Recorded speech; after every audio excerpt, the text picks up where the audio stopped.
Adapted theoretical framework for PG supervision at the University of Rwanda School of Nursing and Midwifery, developed by Anita Collins and Robin Clark.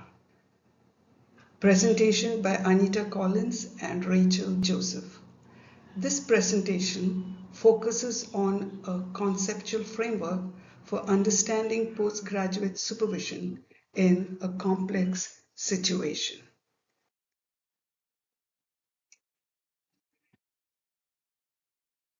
First postgraduate nursing program in East Africa, where 8 specialty tracts in nursing was launched simultaneously in 2015. This was in keeping with the Rwanda Vision 2020, which focuses on the workforce development that encouraged international and local faculty collaboration in an attempt to include the rich diversity available in the program.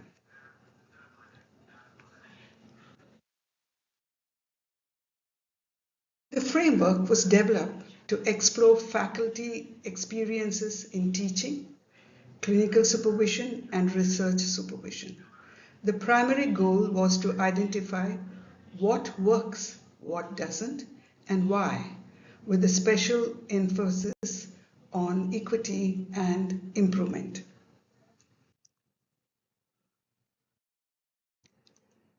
Traditional reflection methods like narratives are useful but incomplete. They fail to capture cultural influences, institutional systems, inequality issues. This creates the need for a more comprehensive framework. So we developed a framework by combining 4 theories. 1. Cultural schema from D. Andrade, which speaks about behavior shaped by culture. 2. Capability approach from Amartya Sen, which focuses on opportunities and freedom. 3. The matrix model from Marnetti and Venkatapuram, which organizes analysis by using the matrix to cross-match capability approach and the levels within the cultural meaning system. And finally, the decision-making theory, which explains choices in complex systems. What we wanted to emphasize is that no single theory is enough alone in dealing with a complex situation like this. Cultural schema. People act based on past cultural experiences. When we apply this to education, we find that students and faculty bring different expectations. Besides, there are challenges such as language barrier, where the international faculty were from many different nations used to Western-based curriculum, and the students in Africa had differences in their learning styles. For example, rote versus critical thinking.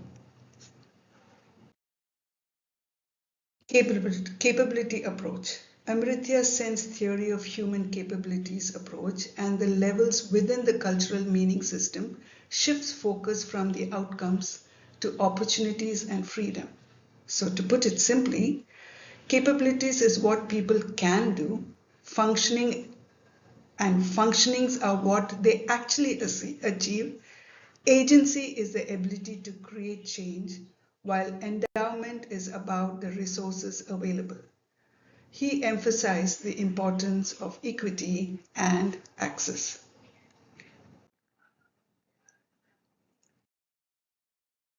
CATWO was used as a tool to analyze systems. Here the customers are the students, the actors are the faculty, the transformation is the student's success, the owners are the decision makers, while the environment is the external constraint. This helps us to understand the whole system.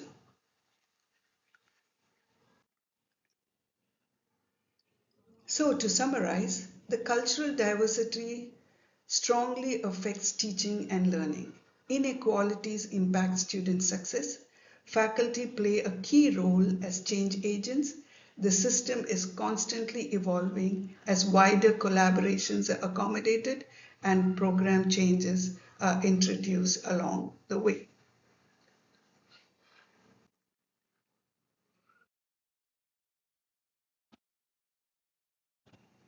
To conclude,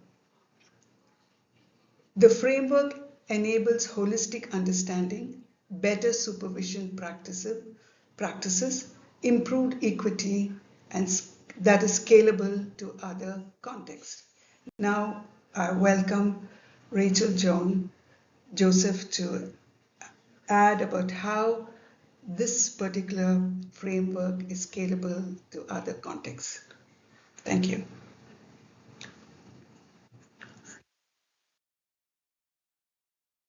With this emerging new knowledge, faculty must be equipped to share it with students so they can provide the right care to families. Although developed within the context of the postgraduate nursing education in Rwanda, this framework is intentionally flexible and transferable.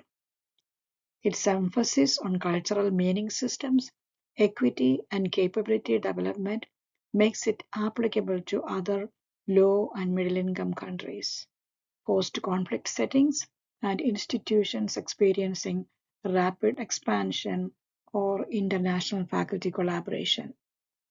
With contextual adaptation, the framework can guide postgraduate supervision across disciplines and regions where cultural diversity and systemic inequality influence educational outcomes.